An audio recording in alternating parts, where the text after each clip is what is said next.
What is up, everybody? This is Chase, and welcome back to the Wellness Center podcast, where we are destigmatizing mental health one episode at a time. I am so grateful that you guys are tuned in today to listen to another amazing story of resilience and vulnerability, and also be taught some lessons and skills that you can take into your weekend that are going to help you be better and better and better. My name is Chase Warburton. I'm your host, and again, I am just so grateful that you guys are tuning in. If you're not already a part of the Wellness Center tribe, please make sure to smash that subscribe button if you're on YouTube, or if you're following on a podcasting platform like Apple or Spotify. Please make sure to leave that 5-star review to let us know how amazing we're doing, and to leave any criticism you might have, or any thoughts, feedbacks, or suggestions, or just some general comments.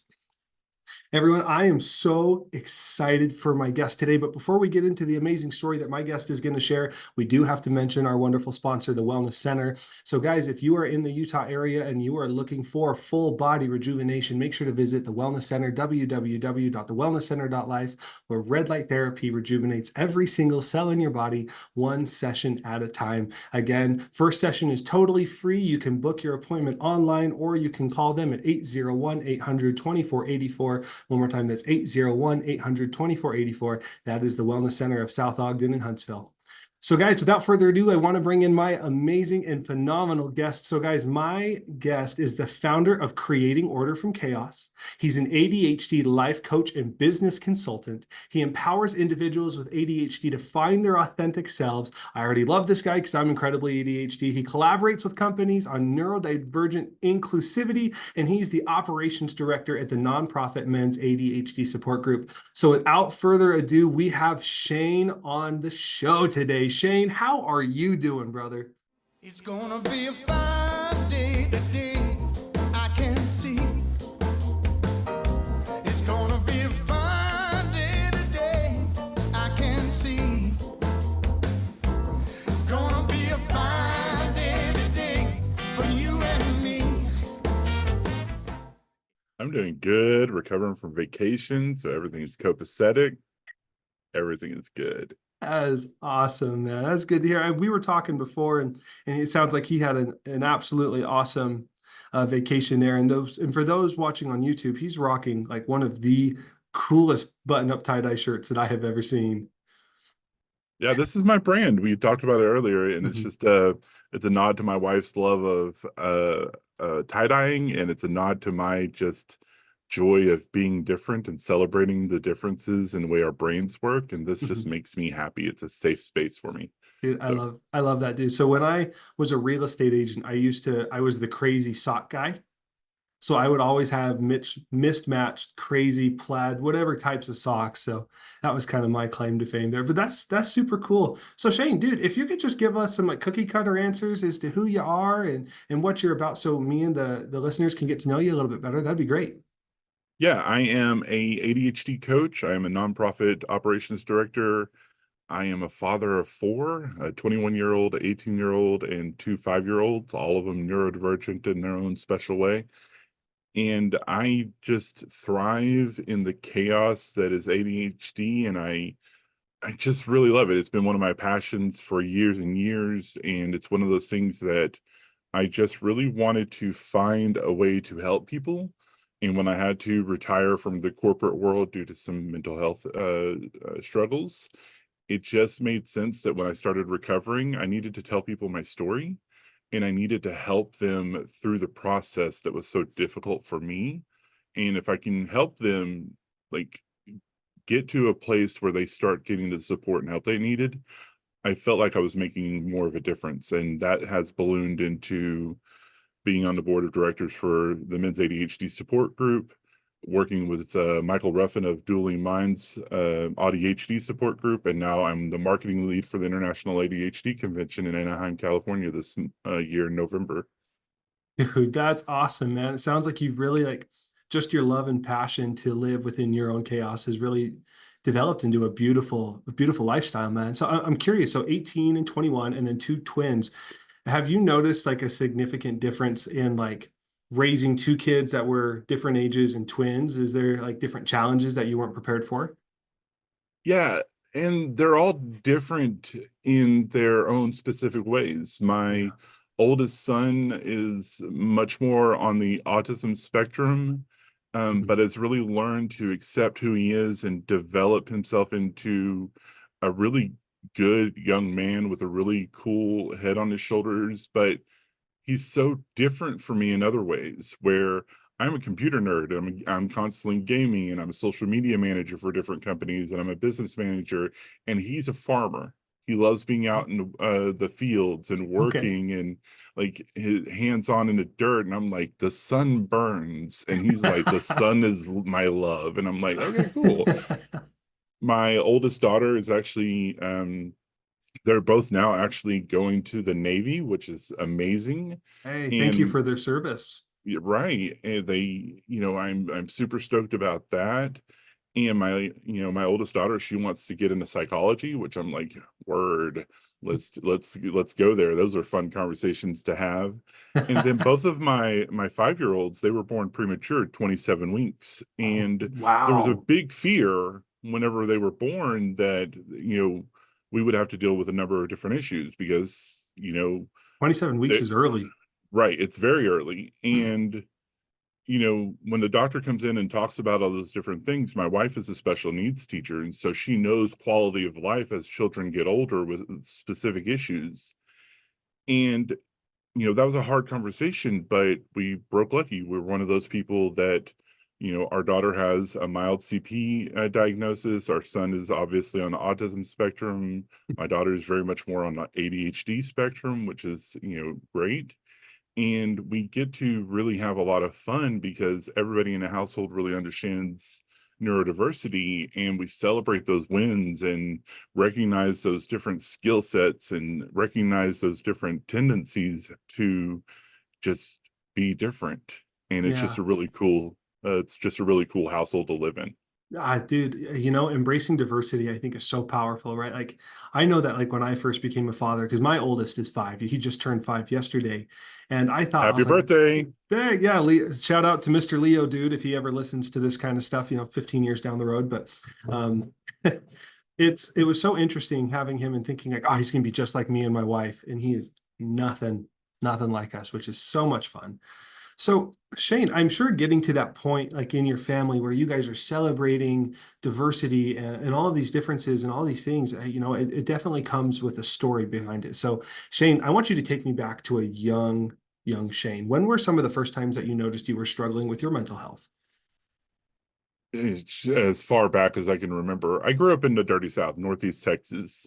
The nearest town was, 25 miles away. The nearest Walmart was 70 miles away. Everybody knows that's a measure of distance to know how country you are. And, you know, it was so odd growing up where I did because my dad, looking back, I can tell that my dad was definitely ADHD. And but he self-medicated with alcohol, and he was abusive. He was very emotionally dysregulated a lot. And I also grew up in a cult. And so I was not the conformist. I didn't really fit in with anybody. And socially speaking, it was just so hard for me to connect with people because it was just like people spoke a foreign language to me. Yeah. And my mom got me tested for ADHD, but back then, especially in country towns, the local primary care physician was this old man who was just like very set in his ways, and he like gave me a couple of Ritalin and said, take these. If you get hyper, then you don't have ADHD, and if you calm the heck down, you have ADHD, and then we'll just keep giving you medication. And they made me hyper as crap. Okay. And that's because I didn't just have ADHD. I was also autistic. Mm. And whenever you're dealing with those two different issues with the dual diagnosis, it doesn't present right. But they didn't think I had anything like that because I wasn't the kid in school who's super hyperactive. Mhm. I was the kid in school who was more inattentive. I daydreamed a lot. I read. I'm hyperlexic. I have always been able to read extremely fast. And primarily it was because my dad got so sick and tired of me asking questions. He gave me an Encyclopedia Britannica back in 1988 to date myself and just said, stop bothering me and just read the books. And I actually did read them a lot. Mhm. And so it was so hard to fit in with people because of just this weird like disconnect that I had. Yeah. And you know, it it was rough. Yeah. And but then we got a computer when I was 12. First Oh, computer, like Windows 3.1. And I was watching Oprah, and on Oprah they had a guy come on who was like FBI body language expert. yeah. And that was my first hyper focus, was body language. And Okay. so I started studying body language. And as I started studying body language, here was a quantifiable system that had structure that made sense to me, to where I could start to learn how to socially interact with people by reading their body language. Okay. And so things got a lot better for me. I also had a really amazing social studies teacher, Mhm. uh, Mr. James L. Germany, who really embraced the classroom and made it much more dynamic for me.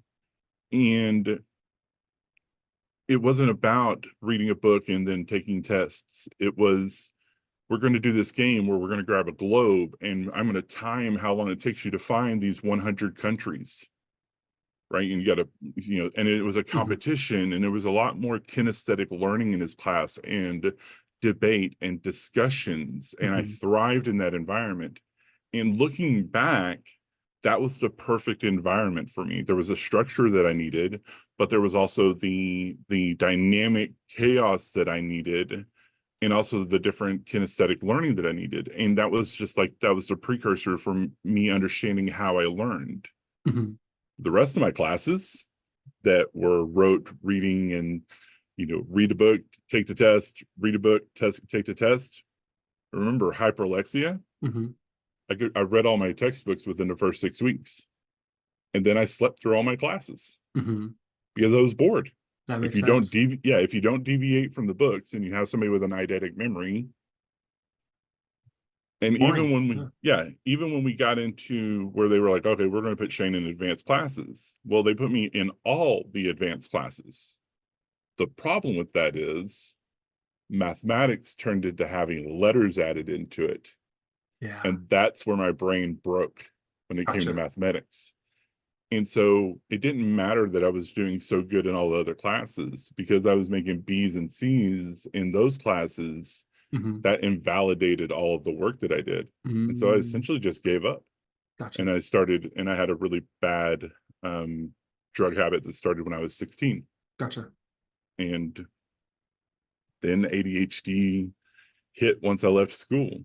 Yeah. And I bounced from job to job and relationship to relationship. And I was homeless a bunch, and I was on drugs, and everything just kind of fell apart at that point. Yeah. So And that was the childhood and stuff like that. yeah, thank you for opening up and sharing, Shane. I really appreciate like your honesty and your vulnerability with all of it. So when you left high school, did you also like leave the cult at that point in your life as well? No, my Graham had left the cult when I was 13. Okay. She had had enough of it. And when I say cult, it was Southern Pentecostal. The women weren't allowed to wear pants or anything like that. They were required to wear cotton dresses. They weren't allowed to cut their hair. Men weren't supposed to shave their beards. You weren't supposed to watch TV. You only listened to Billy Graham on the radio. You didn't listen to anything that was of the world. You know what I Hmm. mean? And it was Yeah. very Old Testament. And like the pastor, at the point that my Graham decided she had had enough, was working on his third wife, who was 14. Okay. And so she actually wound up leaving, taking like a third of the church with her, and like opened up a church in her basement. Okay. And she still didn't preach, though. Uh-huh. She was like still in that mindset that women weren't supposed to preach, but Yeah. she brought in preachers and things like that until they found people. Okay. And but at that point, I had really kind of stepped away from religion, Yeah, that makes sense. because there was a lot of religious trauma that involved. I had two exorcisms by this point, so it was just Wow. it was not conducive to a neurodivergent child. And even though I didn't know that at the time, I just knew that it was abusive behavior. Yeah. And I had enough of that from my dad and my uncles. So I mean, not feeling like you fit in and then have someone try to exercise. something. Yeah, I can imagine it makes sense. It absolutely makes sense. So, okay, so you get to this point, you leave, you're done with high school. Did you do any college, or at that point were you just kind of working through this drug habit and the homelessness that you were working through? No, I actually wound up meeting a woman who helped me get off drugs, Oh, and cool. she really helped me kind of start getting things together and having a reason to find a lot more stability in my life. And then we wound up getting married. Oh, cool. And unfortunately, we were just not really good together. Yeah. There was a lot of pressure from the new church that I had joined to get married, especially once she came up pregnant. And Okay. I was in the point of relationships where a lot of people with ADHD find themselves, where they're very hyper focused on a person and it's a very intense feeling. Yeah. And people with ADHD feel things more. That's a prime factor in ADHD is Mhm. emotional dysregulation, just as it is in autism. And she really thrived on that attention that I gave her. And then as we kind of started dating and really getting together and really starting to live with each other, I just kept ignoring a lot of the red flags, even the red Mhm. flags that my friends were like, "Hey, dude, like red flag on the field, like she's isolating you." And Mhm. we wound up moving away from my my world Mhm. and moving to Maryland from Texas, and then the abuse started, Gotcha. That, and it was really bad. yeah, So I can imagine. I'm really sorry that you had to experience that. So, but such a powerful story. Obviously, you found so much resilience in all of this. So you get to this, life continues to go on. These things happen. You go through this abuse. You're isolated. You move away. You at some point you get to this spot, and I'm putting words in your mouth here. So you get to this point where you say, "I'm done. It's time to change," and you have to go through a really hard journeys, right? So I think that leads perfectly into my second question, which is the hero's journey for you, Shane. So can you take us through this hard moment, this extreme trial, this pivotal moment that you had to go through that required you to step up as the hero? so while I was, living in Maryland, I had started really developing myself professionally. Okay. I didn't know what I wanted to do. Hmm. So I was still bouncing from job to job to job, Hmm. but I kept finding myself in positions of leadership, whether it was because I just had really good answers for problems. Hmm. I had an innate sense for structure and developing, like, solutions to problems before they would happen. So I had a lot of really good synergy with a lot of the work that I was doing. Hmm. And as I kind of started developing that, I found project management. And when I Okay. found project management, that was kind of the key for me, Yeah. was the structure of project management really really started resonating with the autistic side of my brain. Okay. But my ADHD side still thrived in that chaos Hmm. of new, right? People with ADHD really thrive in novelty, interesting challenges that have like a lot of urgency and passions, right? NICUP, that's a popular acronym that's out there. Hmm. And so whenever I started learning about project management, I was talking to a therapist because I was still going through a lot of issues at home. She's like, "Why don't you just turn yourself into a project?" And I was like, because I'm an idiot and I didn't think about that. Because, like, why would I do those things? Right.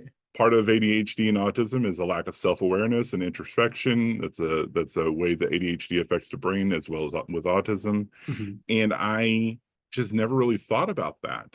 But then when I started putting myself on paper and started looking at my patterns and my trends, I started recognizing that, professionally speaking, the reason why I was going through these jobs and bouncing from job to job was that I would get bored, Hmm. or I would deal with managers who wouldn't listen to me when I would like point out problems and then try to blame me and scapegoat me for there being an issue. Hmm. And I started recognizing that boredom would cause me to self-sabotage. and I would happen anywhere from 3 to 8 months, depending on the culture of the company that I would work for. Yeah. And so when I kind of discovered that, I started looking into, well, what can I do with my work so that I'm taking advantage of what I am good at, but also adhering to what I'm not good at, which is longevity. Hmm. And that's when I found freelance project management. And so I rebuilt my resume, took it to headhunters and say, I'm looking for short-term contracted work for project managers between 3 to 8 months, depending on the company's culture. Hmm.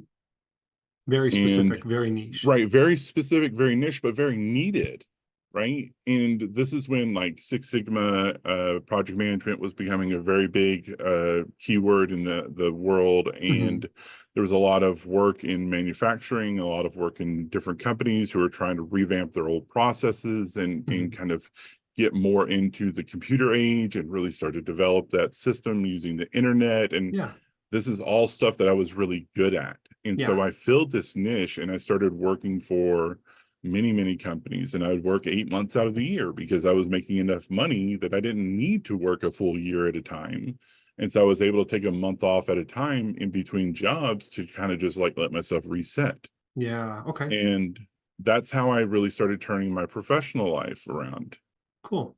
Meanwhile, my personal life was in shambles. Hmm. My ex-wife and I finally came to really understand that we just weren't meant to be together. Yeah. My emotional dysregulation was so off the charts that I had honestly, her abusive nature would trigger my anger and rage, and then I Yeah. would lash out, and I lashed out at my children, and I lashed out at her. Hmm. Not never physically, but it was definitely emotional, and I started Yeah. recognizing my father in me. Okay. And I think it was just like over a period of like 2 weeks, I recognized that I was done. And I remember just Yeah. like coming home one day and I said, "Hey, I need you to pack all your stuff up and leave. Mm. And I'm done with this relationship. We're over." Yeah. And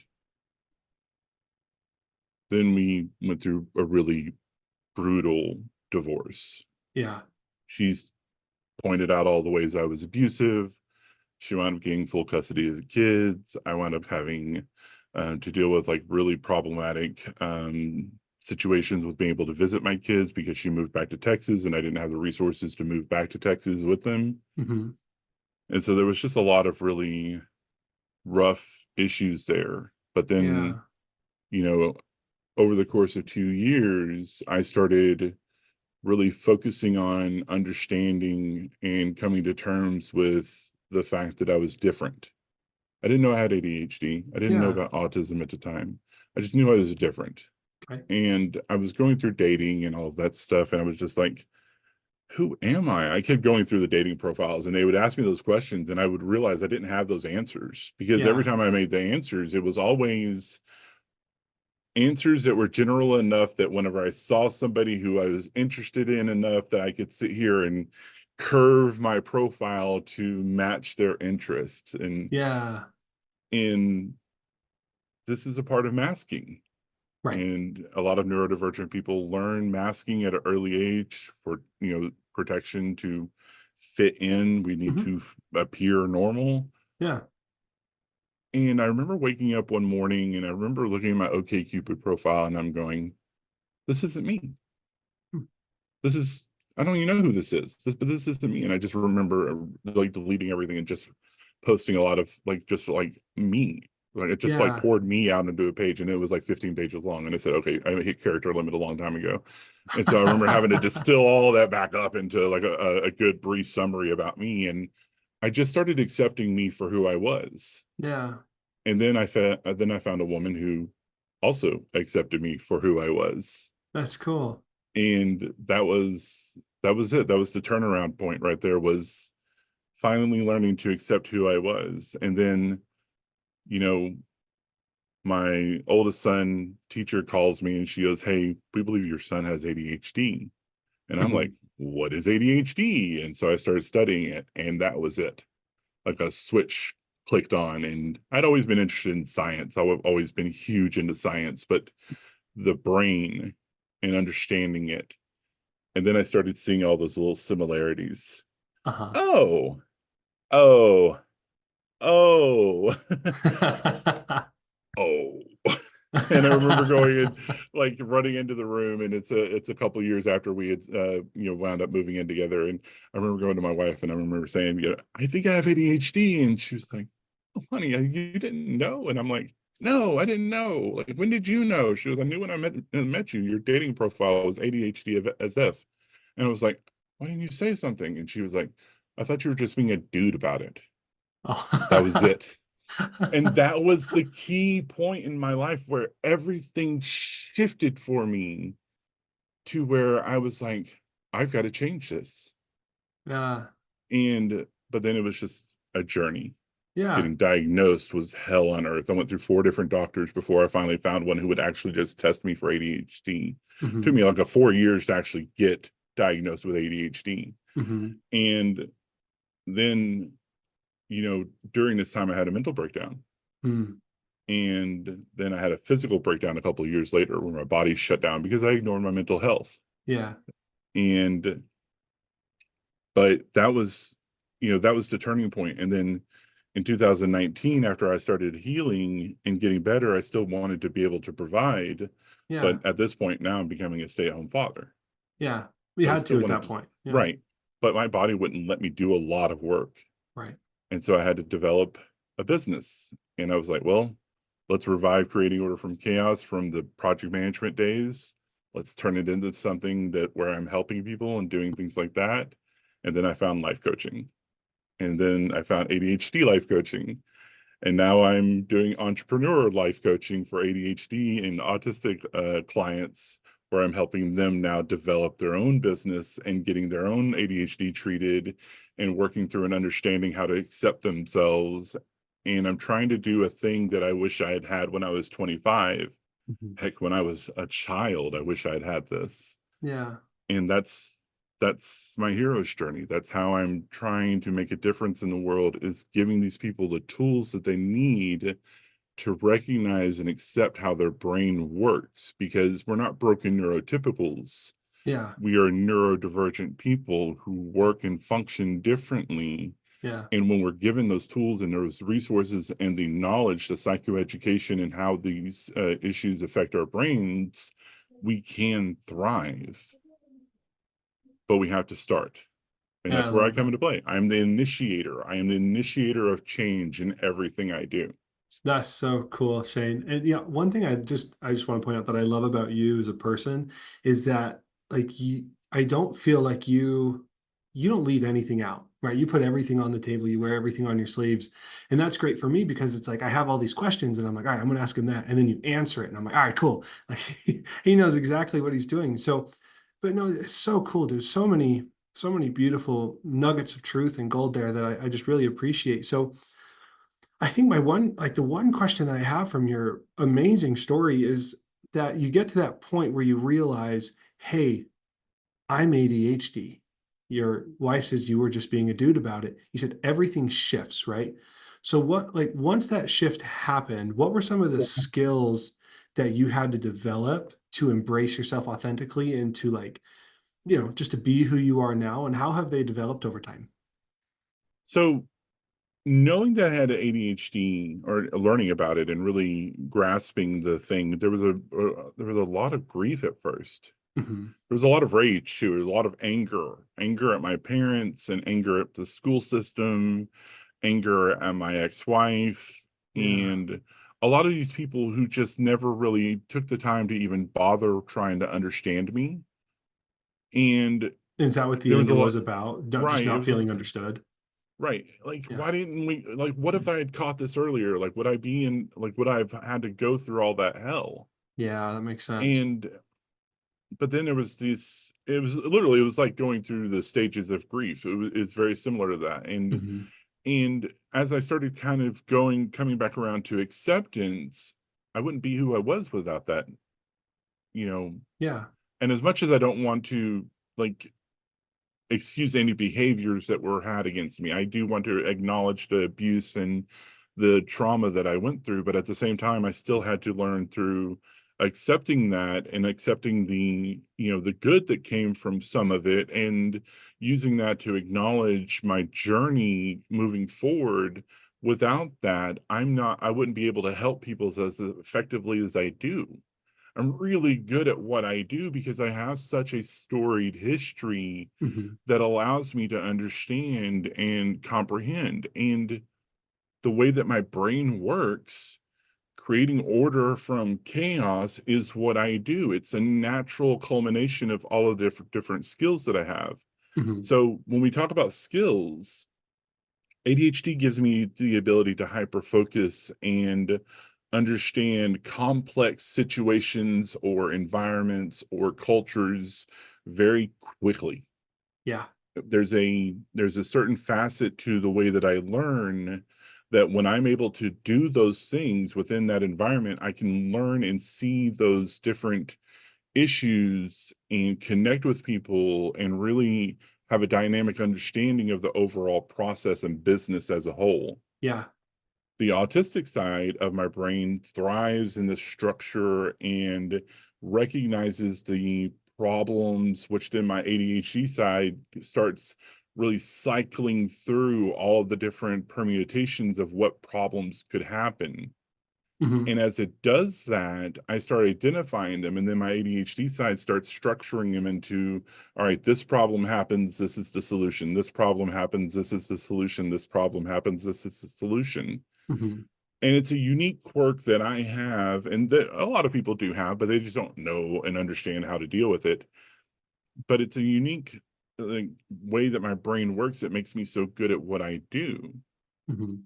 And the coping mechanisms that I had to learn whenever I started understanding how my ADHD brain worked was understanding time.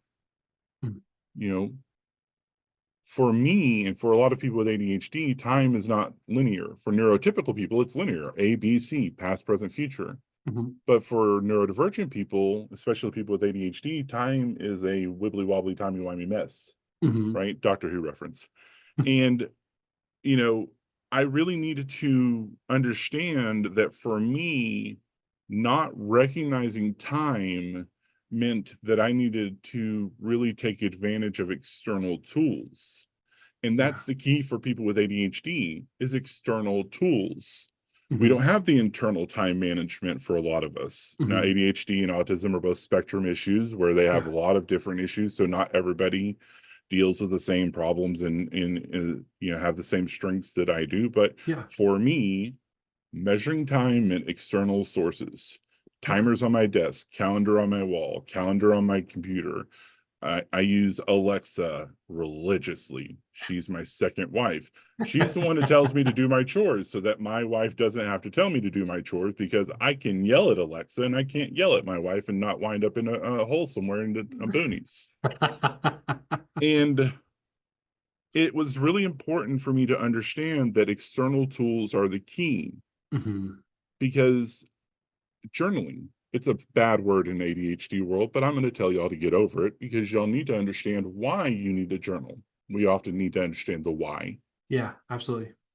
Journaling is so important because when we walk into a therapist's office and they say, "Hey, how you've been doing?" all we can think of is like the last week or so. Yeah, things have been pretty good. Yeah, where am I But at in this present moment? right. But we forget that we had an emotional breakdown a week and a half ago. We forget that we had a blowout with our wife or a blowout with our husband a couple weeks before that. We forget that we yelled at our kids. We forget that we had a really horrible day at work. We forget that we were sick for 2 days after a party. And we don't think about those different things. This is one of those places where a journal, having a journal that you look at on a regular basis, it doesn't have to be every day like people tell you that you're supposed to. It can be weekly, it can be every few days, it can be as you think about it. But journaling is so important because you can take a lot of those different problems that you've had, that you like, oh man, I blew up at my wife yesterday. And we can take that and give it to our therapist and say, hey, here's the issues that I dealt with. Let's talk about some of these, Yeah. because we're not going to remember them. We don't Mhm. have an internal memory that works that way. We have a trigger-based memory. And so when a therapist asks us, hey, how's things been going? We're triggered to realize everything's been fine. But when the therapist that goes, okay, let's talk about the blow up that you had with your wife. What happened? She sat here and said, why don't you do the dishes? And the tone was, it just hit something in me and I freaked the heck out. And she goes, what tone? It's the same tone my mom used to use on me. Yeah. And now we start digging into trauma and we start pulling some of that forward. And a good EMDR therapist or even a good ACT therapist will start working with you through those different issues and start to learn and kind of process them. Mhm. But without having that trigger to think about that thing that digs out that trauma, it's very hard for us to process those issues. This is why talk therapy is so difficult for people with ADHD to use. We Mhm. don't remember those things Yeah. without having it triggered, and that means a therapist has to go 1,000 questions to pull those little things out to dig out. And by that time, we're like, I've been going to you for a month and you haven't helped me at all. And time, remember, time is not a thing. Right. Our expectation is you're supposed to fix me. I've given you 4 weeks and you haven't fixed me. So we Right. have an unrealistic expectation of how long something should take to fix, Mhm. especially since we are so used to fixing problems in our lives so quickly because of the way that our brains work. Mhm. And same thing goes for gratitude. Journaling is great for gratitude. Yeah. What am I happy about? What's a win that I had this week? What's something that I did? And that's another tool that I needed to recognize was so important about journaling was that because sometimes I get too locked up in the negative, It helps you especially focus when on the positive. helps me focus on the positive. But also working on all the negative stuff helps me process that in a small way. And then of Yeah. course going to therapy. But now I'm also reminding myself of the good things that happened. And so it's easier for me to feel more gratitude towards life because I'm remembering it because I'm triggering the memory every time I write about it. That's cool. And it's a lot of stuff like that. And it's a lot of those things that we learn that helps us essentially build a toolbox. Dr. Bill Dotson talks about this in a lot of his different things is building a toolbox of things that work for you Mhm. and then recognizing and accepting that you're not always going to use them the same way that others are used. Right. But the other thing that I learned that really helped me was recognizing and relearning that failure is okay. Failure is fine. Failure is a part of life. We have to embrace the failure, but we have to embrace it not with shame and guilt attached to it. We have to embrace it from a place of learning and really having that mindset that, yes, I failed. What can I learn from it? Mhm. So if I'm working on my journal and I don't do it for 7 days, why did I fail? I didn't set me an alarm to remind me to do my journal on a regular basis. Yeah. So now it's Alexa, remind me every morning at 10:30 to do my journal, my task, and my calendar. And so now every morning, Alexa says at 10:30, hey, here's these things that you need to work on. And so, but then it was a habit forming Mhm. and I had to do it and I had to do it. Here's another thing that I learned. The average person with ADHD takes 4 times longer to develop a habit than your neurotypical counterparts. Really? So the 3 weeks is more like 2.5, 3 months. Right. Okay. And so this goes back to that time expectation. Well, like all these people seem to be able to go to the gym for 30 days and wind up going to the gym for the rest of their life. Why can't I do that? Because I don't have a good realistic expectation of what my habit forming looks like. Right. Okay. This is where coaching comes into play. Working Yeah. with an ADHD coach helped me start understanding, really having a better realistic expectation of what my capabilities were and really helping me work through the process of getting committed to making change in my life and then having the resolve through consistent check-ins to make the change in my life Yeah. for a much more realistic period of time that then let me build the habit the way that I needed to build it. Interesting. Yeah. Dude, Do I so mess? you're making total sense. So I'm incredibly ADHD. So I'm just like I am totally enthralled with this conversation, dude. You were like blowing my mind. Like most of the time, I'm like, he's talking about me. How did he know this about me? So I have a question for you then, just about Hmm. ADHD in general. So for me, so I love boxing, right? Combat sports are like a big passion of mine. Dude, yeah, I love boxing. And so when I first started boxing, after about 6 months of boxing, I mean, I was hyper focused on it. I was looking up forms and techniques. I was constantly practicing. I was at the gym twice a day, watching the fights online. I mean, everything. My whole life was wrapped around boxing. And I got really efficient at it really quick because of that hyper focus that ADHD people have. And then my head coach was like, "Hey, I want you to start coaching." Right, you've got the forms, you've got the techniques, you understand it, you're so into it, I want you to coach. So I started coaching and then I just lost the passion for it. Is there some ADHD explanation as to why that loss of passion happens? Yeah. Do you play video games? I do. Do you play the video game after you've beaten it? No. There. So here's the thing about ADHD. When we hyper focus on a thing, and this kind of goes back to what I was saying about working for a company for a certain amount of time and being Mhm, in relationships for a certain amount of time mhm, and like bouncing from thing to thing, that also applies to hobbies. mm, And the thing is when we start losing that nick up, novelty, interesting, challenging, urgency, passion, mhm, when we start losing those first ones, we lose the passion. mm, We're done. There's no novelty to it because I have mastered these different techniques. There's mhm. no interest to it because I'm same, good. like I'm good. There's no challenge to it. There's the challenges in the competition and in trying to do new things and trying to get your body to do different things. And, there's no urgency because now you're kind of just having to teach people and you're not really able to focus on actually doing it yourself. Mhm, So you start to lose your passion for it. And it mm, can happen very quickly. And that's why we bounce from hobbies to hobbies to hobbies to hobbies, is because once we get to a place where we feel like we've started mastering it, mhm, there's no challenge to it. The key to hobbies with people with ADHD, first off, find those lanes that you naturally fall into. Dungeons and Dragons is mine, computers, video games, those are all mine. And combat sports was mine. oh, But cool. once I started going through different things, starting with boxing when I was a kid, starting with wrestling when I was in teenage years, Yeah. backyard wrestling eventually, because that was much more entertaining than, wrestling on a mat. Sanctioned And wrestling. right. And like not even sanctioned wrestling. We were just literally in backyards doing all of that. I grew up in the YouTube The wrestling backyard thing. brawls. Right, right.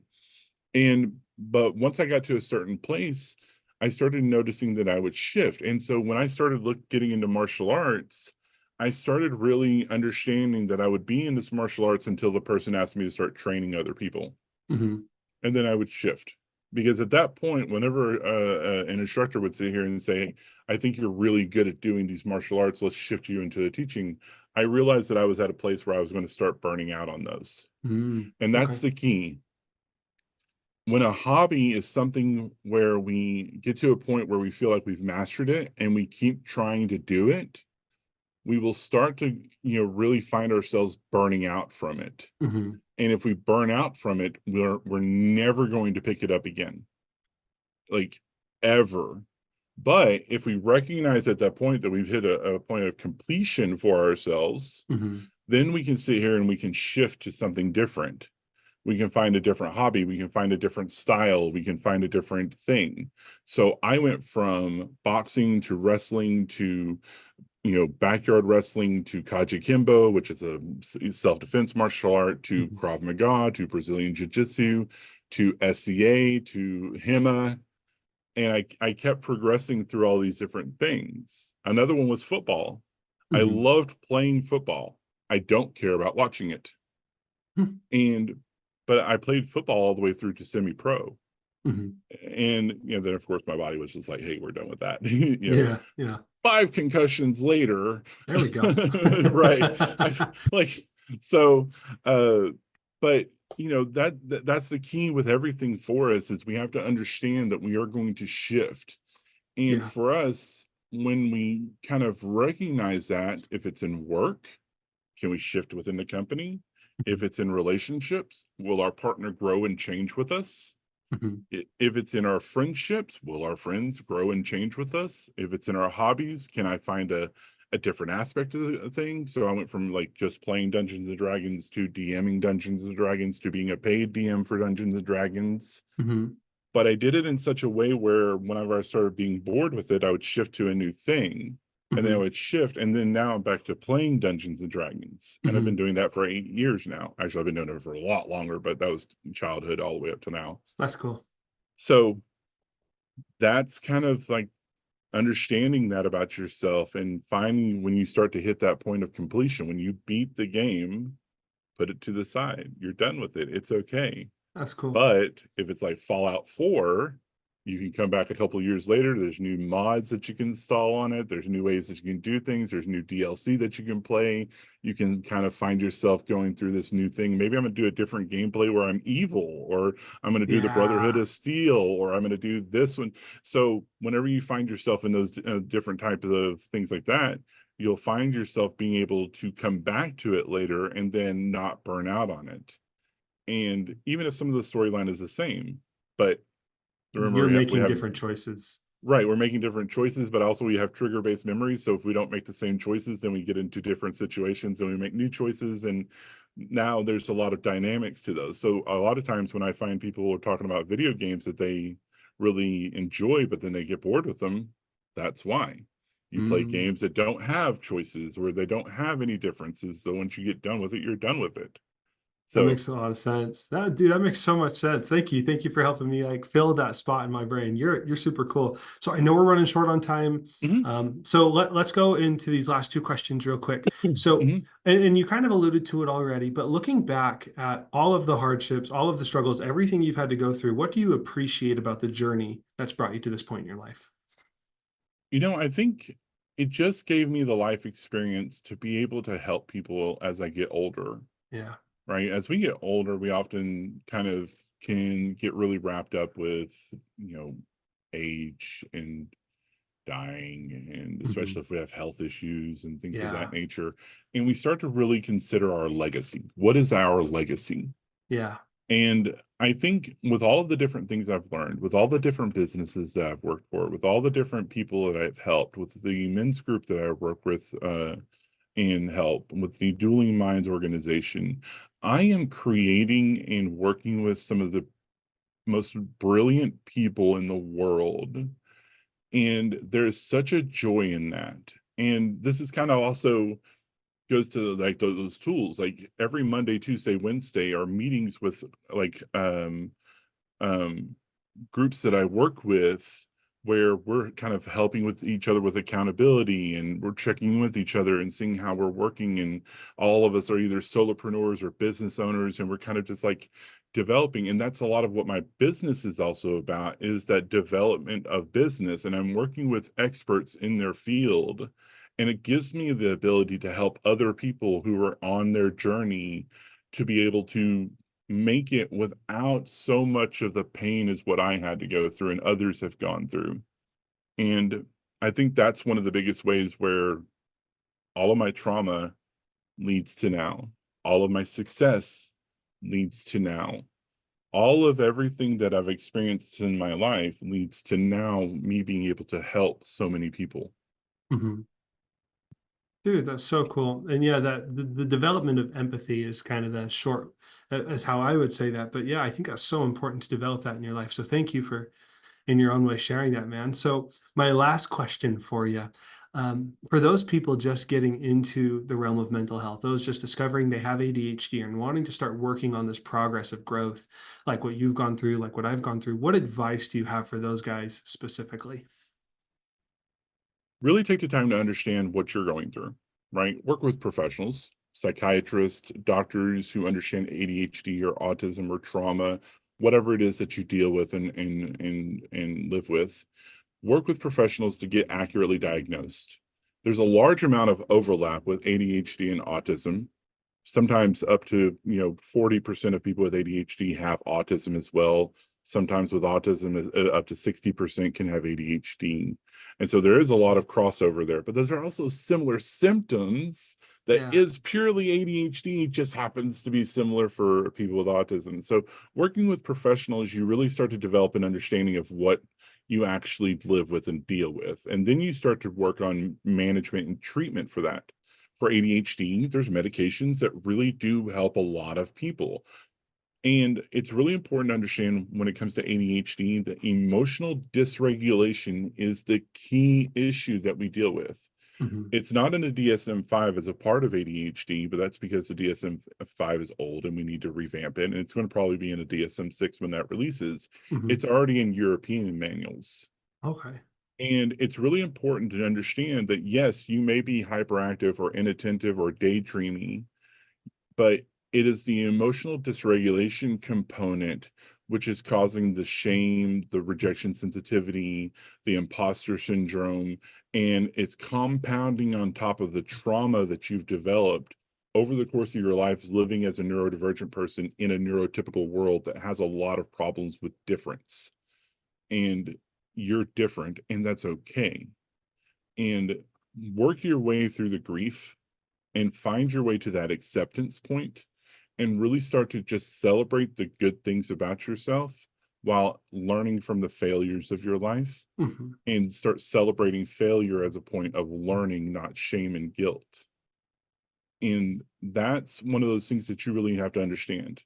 You do that with working through therapy, right? You work with an ADHD informed or autism informed, ACT, acceptance and commitment therapy, or EMDR, eye movement desensitization, and I forget R all the time, but it's Rapid trauma movement. based. Yeah. Yeah, Yeah. rapid movement. Thank you. Mhm. But that's trauma based therapy. Work with professionals who understand what you're dealing with, and start going through that and have a realistic expectation of how long it's going to take to go through that. Here's the realistic expectation for how long you should be in therapy: for the rest of your life, because you have a lifetime of issues that you've been dealing with that you're going to need to work through. And you're going to continuously keep finding new issues to work with for a large chunk of the rest of your life. Also, take care of your mental health and physical, and having a therapist is great on top Absolutely. of all of that. Absolutely. Find an ADHD coach. If you have ADHD or autism, find a coach who can help you, because where therapy helps you with the emotional and the trauma and communication, a coach is there for the practical application of putting in place those toolkits and systems and using technology in a way that allows you to benefit and really take a lot of the mental energy out of your day Mhm. and put it into systems and find different ways of working for you that allows you to focus on your creativity and your passions and your joy in life, and not on all the drudge stuff that you can't stand doing, right? This is Absolutely love that. where we find access to things like Siri and Alexa, virtual assistants, working with professionals, recognize when you need to delegate things out of your life that you don't want to do.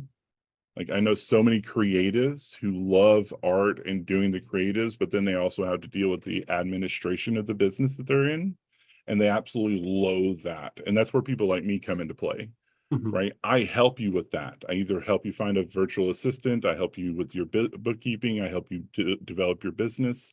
Having professionals in your life who can help you with those different things allows you to find more joy doing the things that you want to do. That's amazing. And if you guys are looking for an ADHD coach, I know this really awesome one. He wears tie-dye shirts. He's really cool. I'll make sure his stuff is, his contact stuff is in the description. Well, Shane, thank you so much for coming on my show, man. I love that you just took the questions and ran with it, and you gave so much truth, so much gold, so much, valuable stuff that people are going to take into their lives. For those people that are just wanting to throw their money at you, which I know there are going to be those people who listen, how can they like find you? Yeah, if you're an entrepreneur or a person with ADHD who's trying to develop a business idea, or if you're just trying to get a handle on your life, you can find me at www.creatingorderfromchaos.com. If you're a man who lives with ADHD and you're really wanting to find a community of support and love and kindness, check out the Men's ADHD Support Group on Facebook. We've got 17,000 members there of a lot of people who are there to help you on your journey to learn and educate yourself. If you're a woman with ADHD, check out the Kaleidoscope Society. There's a lot of really good support for women with ADHD there. And just really find your way through the different things. If you're working with ADHD and autism, check out duelingminds.org. They really have a lot of support for ADHD people who are of all types, who are really trying to get a handle on the dual diagnosis. That's awesome. And I know that Shane initially put some stuff in the intro email, like some links and some stuff to a lot of his stuff. So guys, if you do want to find him, you want to check out some of these websites, you want to see more what Shane is doing, just check down in the description because all of his information is going to be in there. Just look for the check out what Shane's doing section of the description. So again, Shane, I just want to thank you one last time for coming on, man. It's been a truly awesome conversation. Thank you so much. I really appreciate you having me on. Yeah, my pleasure, bro. And for those that have listened up to this point, I want to thank you for tuning in and listening to a phenomenal story. Obviously, Shane has lived a very fun, very exciting, very hard, very resilient life. And we are all just so grateful for him. So guys, to share your love for Shane, please make sure to smash that subscribe button, leave a comment on YouTube, let him know how awesome he is, let him know how cool his tie-dye shirt is. If you're listening on Apple or Spotify, please make sure to leave that 5-star review and just share your love and appreciation for Shane and the vulnerability that he was willing to share about his life so we can celebrate him because he deserves the celebration.